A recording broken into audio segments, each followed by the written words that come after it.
Hello? Hello? It's been so long since I've done anything like this. Please do excuse my current appearance. It's so warm. It's so warm in the UK right now. So, what am I exactly here to talk about?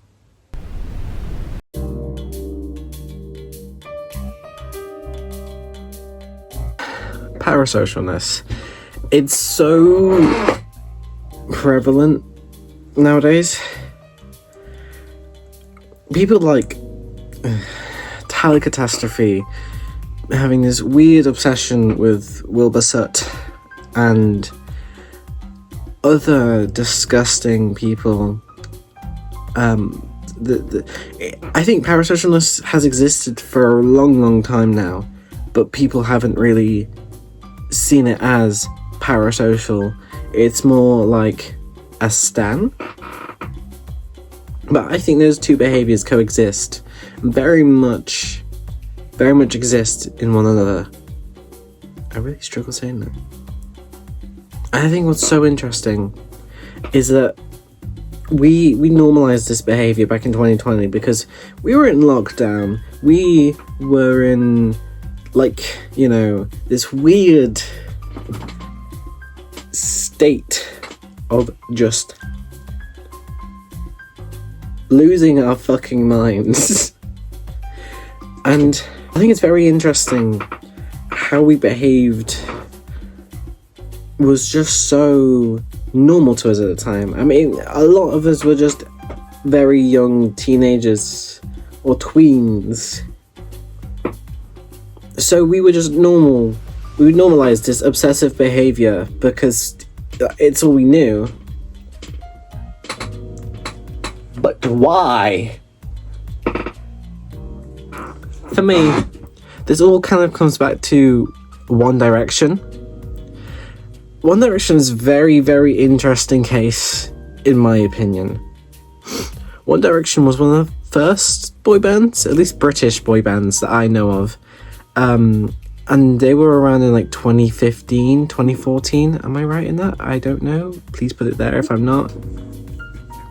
But yeah, they were very interesting because so many people were so obsessive and so just absolutely disgusting towards them for a very, very long time when they were just teenagers, literal boys. And yet we were just so fine with sexualizing them, demeaning them, just treating them like this thing that they could just throw about. But why? Why do we do this? Why, as human people, do we see just other normal human beings who happen to just have more people who know them? Why do we obsess over them? Why do we think of them as some sort of, idol, like a god? Why do we treat these people as such non-people? I know I said I think this all roots back to One Direction and Harry Styles and stuff like that. But very much obviously this goes so much further back than fucking Harry Styles and One Direction. I think this comes from much more of a obsession kind of box. I think this comes from a place of, like I said, obsession and in also a way entitlement, if that makes sense.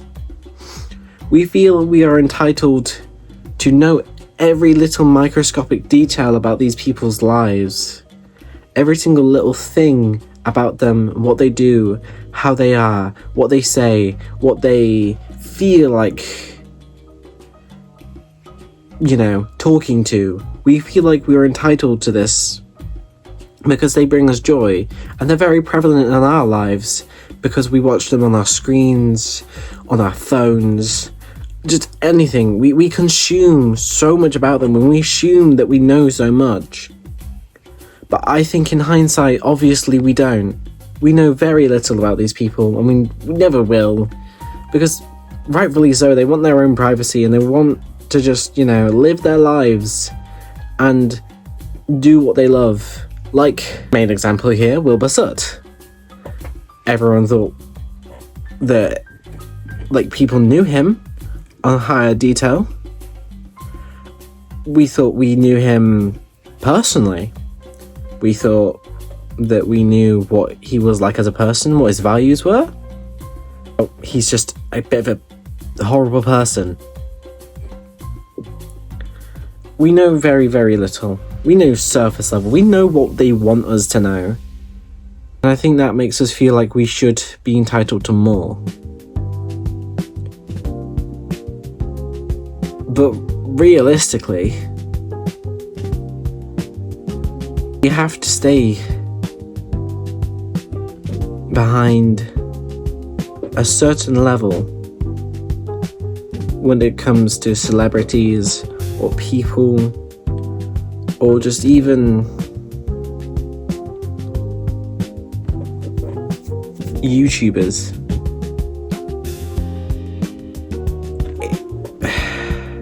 I'm yapping at this point, but what else is this for?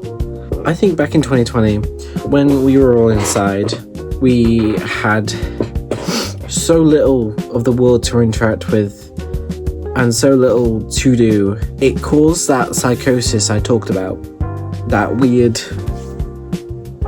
2020 the world's fucking ending vibe. We all had our lives paused back in 2020, 2021, and it was quite possibly the most unique experience that anyone had ever probably had. So when people like Tommyinnit, Dream, Wilbur Soot, Danny Gonzalez even, when those people started making more content and going live and interacting more and using it, we felt a sense of comfort that allowed us, to feel some sort of normalcy when they were playing games like Minecraft that called back to our childhood. It called back to us as people. And I think that sense of relatability and that comfort that we got, that was provided to us, it made us feel safer and perhaps even like we knew them more because we saw them every single day of our lives. So when we had that combined with that 2020 psychosis of we have nothing else to do and we're seeing these people constantly, that rare combination drove itself to the point where fans on Twitter, for example, felt so entitled to basically run the internet like, I don't know, the military. And it was, people have talked about it time and time again, and I'm just another person to add to that whole fucking mess. But when you have something like that,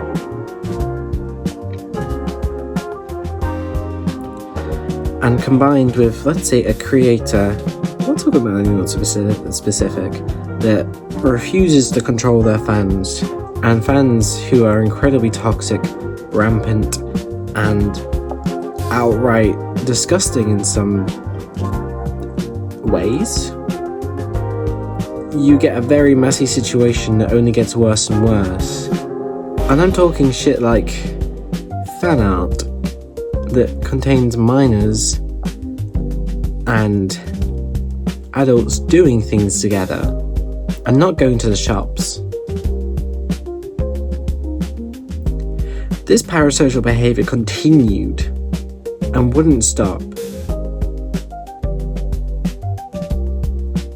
And still nothing happened.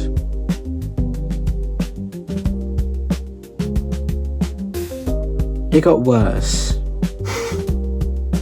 Sure, after a time it healed and slowly got better because people matured and stopped doing that shit. But it was still really bad. It grew to that extent because they felt like they could and it was normal. That type of parasocialness, compared to nowadays at least, it's gotten better, but it's still really bad. I want to backtrack about that Tyler Catastrophe dude. People have dubbed him as a lolcow, which I think is correct from what I know about lolcows. I don't know too much. Please do just back me up here if I'm being correct. He is a bit of a lolcow nowadays because of how he behaves. But he's a very interesting example of that 2020 culture and psychosis and mentality of I don't know what's going on in that little brain of his. I'm not calling his brain small, but I'm just saying the way he acts, he's very superior of himself. He thinks he's the shit, I would say. He's very much got the demeanor of a really, really old YouTuber called Onision. I don't know why I forgot his name. And he's got a very certain way of speaking that's very reminiscent of John Mulaney. I know people have said that and I might be repeating someone else's words, and I do apologize about that, but it is how he speaks. And again, about that ego and his self-confidence. It's good to have self-confidence, don't get me wrong, but his is way up there. I don't want to make fun of anyone, because I that's fucking messed up. But he is just he is a bit full of himself to a too much degree. He's recently been exposed for racist remarks. And I believe there was one other thing. Hi. I think I skipped past the racism thing way too quickly. So I'm going to briefly put on screen someone's TikTok. I was born and raised in Oklahoma, arguably the most indigenous state, and somewhere in the years of educating myself and learning the stories and the histories and finding the truths and the lies I was taught, I found the ways of my home, and doing what little I can to help keep their ways alive, and referring to myself as Two-Spirit as a way of honoring the weight of my own soul and the way it guides me home. Friends and abuser just outwardly, just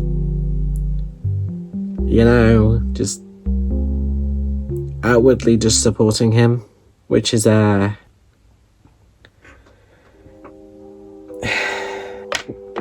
this type of behavior was everywhere back in 2020. You had people really going at a creator for slightly messing up or saying something they shouldn't have, e.g. Tommyinnit saying he gets lesbians, and then the same people saying really fucking messed up shit again on Twitter. You had people virtue signaling. Oh my god, I can't say that word either. But another brilliant example of this is Jay Schlatt and the people who used to, go about saying that he's said racist or sexist stuff or homophobic stuff, and doing and showing the littlest of things that not homophobia or racism or sexism. I'm sorry if people don't like Jay Schlatt. I think he's an alright dude, personally. I don't know him. He could be, but I don't think he is. Because that's me, that's my example. Me, myself, I am slightly parasocial because of that opinion. Because I think I know what someone's like, and I've never met them before, and they've never met me. They don't even know who I am. For all I know, he could be a completely different dude. You'd have to be really fucking dumb to say something really, really bad and something you really shouldn't say online. Dream. Anyways, that's parasocial behaviour for you. Parasocialness all around for all internet time has always been really, really shit and really bad. And seeing these people pop up again and seeing them like displaying the most parasocial behaviour I've ever seen or laid my eyes on has really, really thrown me back to 2020. Seeing this parasocial behaviour has really reminded me of just all of that 2020 like behaviour and examples of just extreme parasocialness. The weird things that happen to people's brain chemistry when they think they know someone and they think that this person would, also really like them. But in reality, you don't know what that person would like as a friend. How would you know if they would like your personality and mix well with your personality? You don't. You'd never know.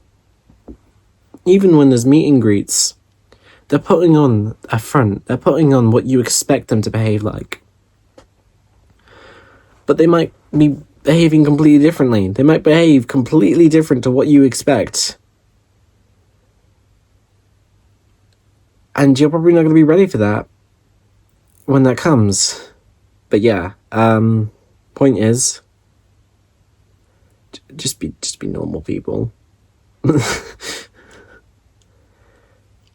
I know there is no strict definition of normal, but just be respectful of other people, even if you think you know them and you've never met them in your life.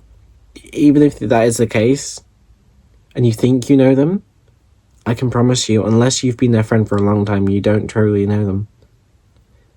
You only truly know a person when you are the closest with them. Like, I don't know, best friends or like a close friend. And I promise you are not that to your favourite YouTuber. I think it is really needed to be said, especially nowadays, that if you think you know someone that you've never met, but you've watched videos from, or, just that, and you think you know how they are, you don't.